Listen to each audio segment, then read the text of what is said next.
একের পর এক নাটকীয় মোড় নিচ্ছে দক্ষিণ কোরিয়ার রাজনীতি। অভিশংসন, গ্রেপ্তার আর পদত্যাগের ঘটনায় টালমাটাল পূর্ব এশিয়ার এই দেশটি।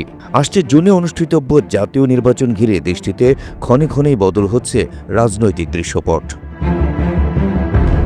দক্ষিণ কোরিয়ায় রাজনৈতিক উত্তেজনার শুরু মূলত ২০২৪ সালের ৩ ডিসেম্বর। এদিন হঠাৎ করেই দক্ষিণ কোরিয়ায় সামরিক আইন জারি করে বসেন দেশটির প্রেসিডেন্ট ইউন সুক ইউল। উত্তর কোরিয়ার কমিউনিস্ট বাহিনীর হুমকি থেকে সুরক্ষা এবং রাষ্ট্রবিরোধী বিভিন্ন শক্তি নির্মূল করতেই সামরিক আইন জারি করা হয়েছে বলে সে সময় জানিয়েছিলেন প্রেসিডেন্ট ইউন। তবে সমালোচনা আর তীব্র প্রতিবাদের মুখে মাত্র ৬ ঘণ্টা পরে সামরিক আইন প্রত্যাহার করে নিতে বাধ্য হন প্রেসিডেন্ট। তারপর থেকেই বিরোধী পক্ষগুলো প্রেসিডেন্ট ইউনের পদত্যাগ এবং গ্রেপ্তারের দাবিতে দুর্বার আন্দোলন শুরু করে। নিজের পায়ের তলার মাটি আস্তে আস্তে সরে যেতে দেখে কিছুটা ভরকে যান প্রেসিডেন্ট ইউন নিজেও।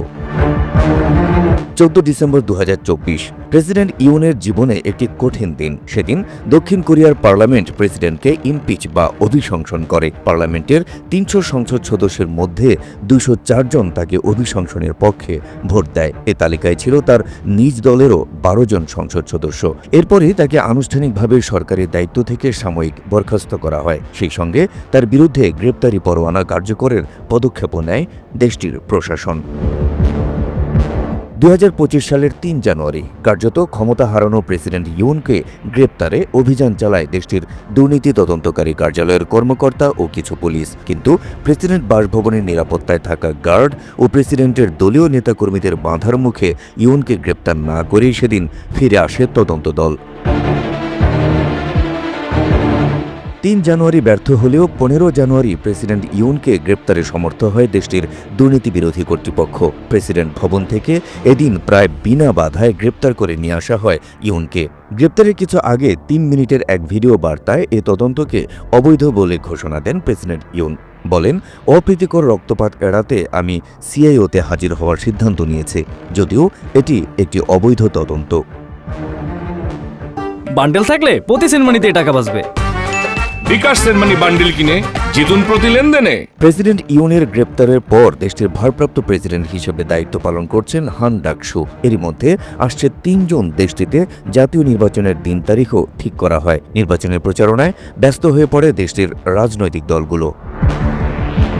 কিন্তু হঠাৎ করেই যেন দেশটিতে লেগে গেছে পদত্যাগের হিড়িক, যার শুরুটা করেন ভারপ্রাপ্ত প্রেসিডেন্ট হান ডাকসু। ২০২৪ সালের ডিসেম্বর থেকে ভারপ্রাপ্ত প্রেসিডেন্টের দায়িত্ব পালন করা হান ১ মে তার পদত্যাগপত্র জমা দেন।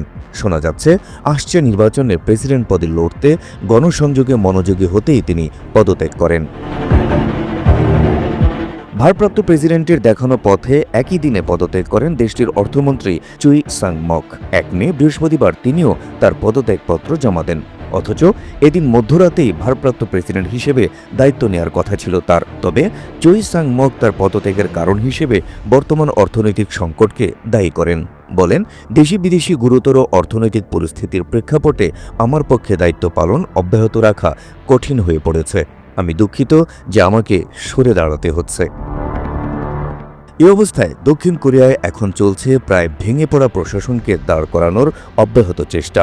সেই সাথে চলছে আসছে জুনে একটি সুষ্ঠু নির্বাচনের মাধ্যমে দেশের ভবিষ্যৎ কাণ্ডারিকে বেছে নেওয়ার জোর প্রস্তুতি। উত্তর কোরিয়ার অব্যাহত হুমকি আর অর্থনৈতিক ভঙ্গুর অবস্থা থেকে উত্তরণে নিজেদের সুসংগঠিত হওয়া ছাড়া আর কোনো পথ নেই দক্ষিণ কোরিয়ার কাছে। Habib Russell, NTV online.